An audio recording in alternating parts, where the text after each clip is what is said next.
In Hindi it says, in Tamil it says, நீங்கள் உங்கள் மனத்தில் நினைக்கும்போது நீங்கள் உங்கள் மனத்தில் நினைக்கும்போது ഞാൻ വാനത്തിൽ നിങ്ങൾ உங்கள் மனத்தில் சிந்திக்கும்போது அது உங்கள் மனத்தில் சிந்திக்கும்போது நீங்கள் உங்கள் மனதில் நினைக்கும்போது ഞാൻ வானத்தில் நினைக்கிறேன் நீங்கள் உங்கள் மனத்தில் சிந்திக்கும்போது ഞാൻ வானத்தில் நினைக்கிறேன்.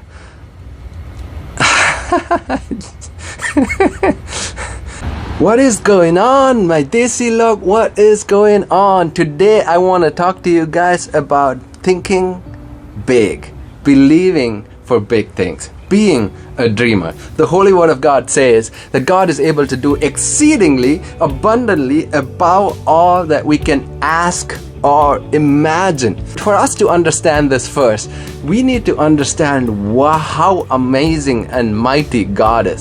God asks us to be of faith, to be bold, and tells us to do or believe in things that are seemingly impossible.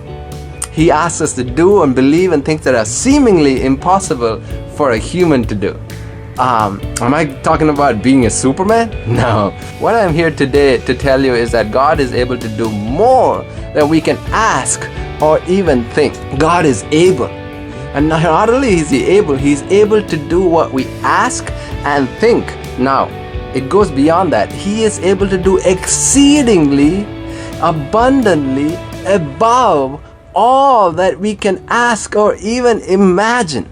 There is a phrase that I'm going to translate from one of our Indian languages to English. It might not have that much of an impact, but I'm going to try to do it in a few different languages. It goes something like this. When you think in your mind, I think from the sky. In Malayalam it says, "Ni manasi chindikkumbo nya manati chindikku." In Hindi it says, "Jab aap man mein sochta hai, to main aakash mein sochta hu." In Tamil it says, "Ningal unga manathil ninakkumbodhu njan vaanathil ninakkren." That's how God is. That's even beyond what God is really. God's thoughts and plans for you are far beyond what we can ask or even imagine. He thinks beyond. Not even vanata or manata or akash mein. Not even in the sky. It's beyond that. God is, His thoughts for us are heavenly thoughts. Things that we cannot grasp. We don't understand. We can't even imagine. Or when we ask for things, God thinks for us even beyond what we ask for, even beyond the capacity for us to imagine. That is the kind of God we serve. The Holy Word of God tells us not to throw away our confidence because it will be richly rewarded. The nearness of that reward should strengthen us, should give us hope. Don't throw away your trust in God right now.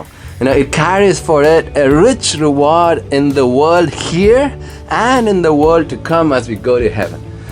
The Holy Word of God also says that you need to persevere so that when you have done the will of God, you will receive what He has promised. Now, what is the will of God? What is, God's plan for me and all of those things? I've touched a little bit on it, on how we can find what the will of God for me is, or what His plans for me. I touched a little bit about it in my previous video. But, what we need is endurance. As we live in the will of God, we receive His promises. I'm going to repeat that. As we live within the will of God, not my desires, Lord, as your desires in my life. Your plans for me are the best, more than what I can think or imagine.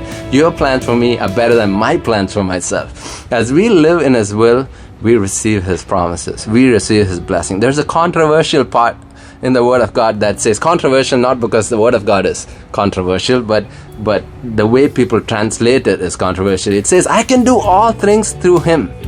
I can do all things through Him who gives me strength. I can do all things through God who gives me strength. Does that really mean that there's nothing you cannot do? Well, it doesn't mean we can do anything we want to. It means that you and I can do all things in God's will for you and for me to do.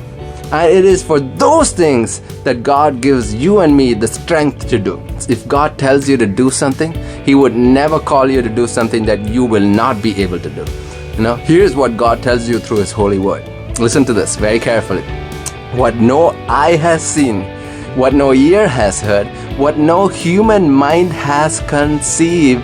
Those are the things that God has prepared for those who love Him. This verse talks about the eye, it talks about the ear, it talks about the mind, and these are the three faculties by which we understand the things of the earth. But those things that we cannot understand, that are in the supernatural realm, those things that we cannot understand with the eye, ear, or mind, there then comes God into the picture with supernatural provisions and breakthroughs. We sometimes think, I'm hitting a wall. I'm hitting a wall when I'm trying with my own strength and wisdom and knowledge, whether it's at your workplace, whether it's in life in general, whether it's in relationships. That is where God can come through.